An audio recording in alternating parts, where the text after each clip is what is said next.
I think that there is a consensus amongst middle class liberals living in cities in the Western world that I call it the neoliberal consensus that free trade, the freer the trade, the better for everybody. And the freer the restrictions on migration, the better for everybody. And you can see this codified in a lot of free trade agreements that were real and became actually real free trade agreements, and agreements that were proposed that were voted down, like the Trans-Pacific Partnership.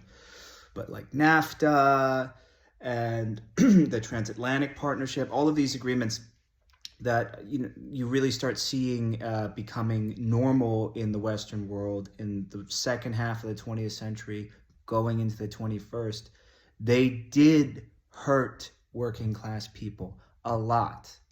Migration and free trade, the influx of cheap goods, you don't get Walmart and Home Depot putting small businesses out of business without that. You don't get offshoring and the removal of industry out of Western world and shipped overseas without these agreements.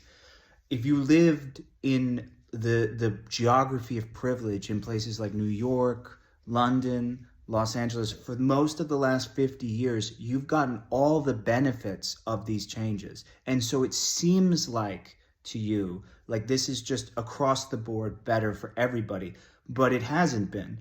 It hasn't been good for people living in other parts of your country. And this is true for literally every Western country. I encourage you, if you don't believe what I'm saying, to go look it up. Google the Rust Belt, Google the Ruhrgebiet, Google places like Hull and Leeds and Birmingham in the UK. Look at what happened to them when they were deindustrialized by neoliberal policies.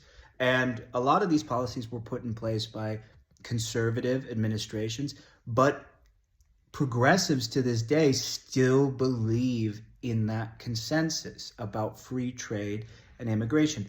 Now we're seeing the reaction to that. Now we're seeing Trump. The last 10 years have been the reaction to the years of this consensus being in place. The years of this consensus being indoctrinated into us that these are good for everybody. These are anti-labor policies.